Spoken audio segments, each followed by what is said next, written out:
I'm Donna Emery from Glover Nursery in West Jordan, Utah. Today we're going to be propagating white hydrangeas. This one happens to be Annabelle. I find that hydrangeas come pretty easily from cuttings, so that's how I'm choosing to propagate this one. I prepared a few small pots with just an all-purpose organic soil mix. You certainly can use seedling and cutting mix if you wish, but these plants are pretty easy, so I don't think I need to. I'm going to add just a pinch of an organic starter fertilizer in here and mix it well. I don't want a lot of fertilizer because these cuttings are going to be pretty tender and I don't want to risk burning their roots. So I'm mixing it in well, making a hole just with the end of my marker. I have some rooting hormone here that will help these plants establish roots more quickly. So I'm going to take my pruners or snips and I'm going to a terminal shoot. That is a shoot which ends in a bud, a new leaf bud.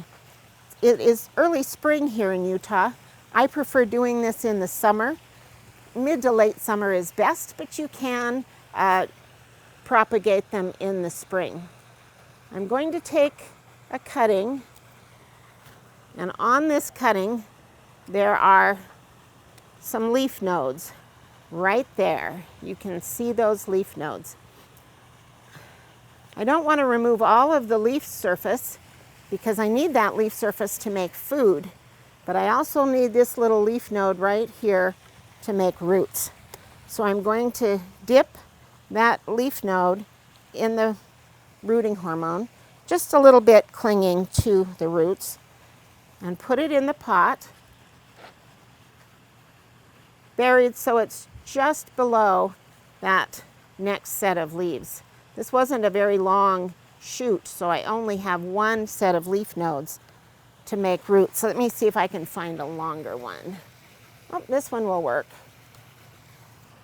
Here, I have two sets of leaf nodes. I'm going to cut off that leaf and these right here, and cut right below the leaf node. This is where I'm going to get the root growth.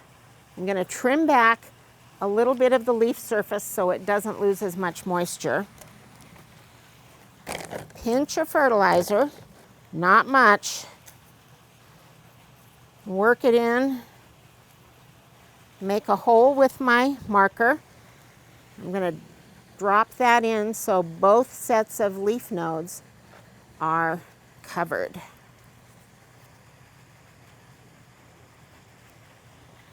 Then I'm going to water these well and put them in a cool but not cold shaded place. Indoors or outdoors is fine. I want to create a little mini greenhouse for them so they have more moisture. That will help them keep moisture in the leaves until the roots take hold.